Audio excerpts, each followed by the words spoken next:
입니다. 자, 또 다른 뇌관 역시 4+1 협의체가 만든 공수처 설치법 수정안입니다.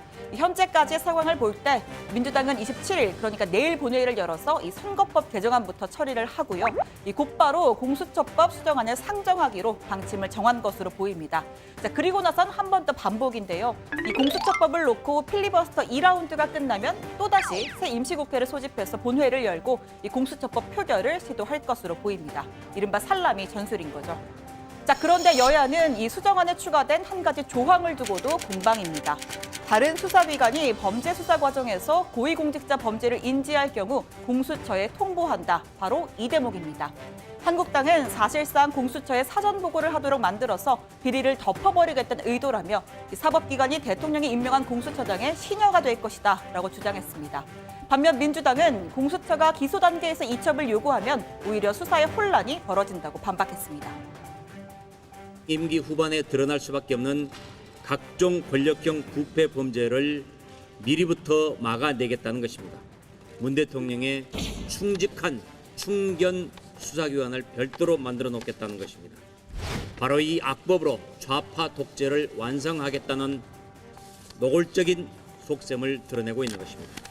검찰이나 경찰이 만약에 나쁜 의도를 가지고 사건을 왜곡하거나 암장하려고 한다면 공수처가 그것을 방지할 수 있는 권한이나 기능이 없게 됩니다. 자, 그동안 검찰은 국회의 이 공수처법 논의에 대해서 국회의 결정에 따르겠다 이런 원론적인 입장이었습니다.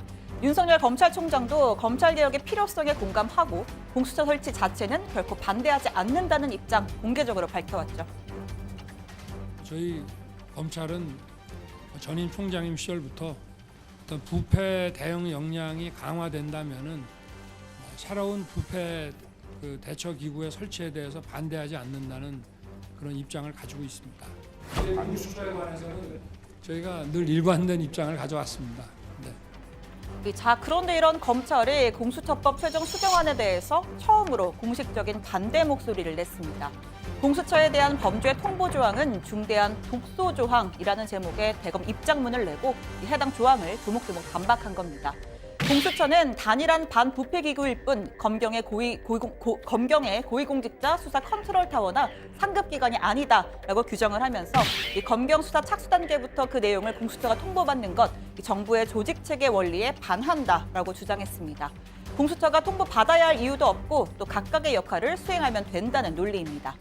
특히 검찰은 이 공수처가 청와대나 여권과 수사 정보를 공유할 가능성을 우려했는데요. 공수처가 입맛에 맞는 사건을 넘겨받아서 과잉 수사를 하거나 또는 사건을 가로채서 문객이 부실 수사를 할 수 있다 이렇게 강하게 비판했습니다. 자, 이 같은 공개 반발 윤석열 검찰총장의 지시에 따른 것으로 알려졌습니다. 원안에 없던 해당 조항이 막판에 추가된 데 대한 강경한 입장 표명을 직접 지시했다고 하는데요. 대검은 사개특위 법사위에서 논의조차 되지 않은 사항이 갑자기 포함됐다면서 절차상으로도 심각한 문제가 있다라고 주장했습니다.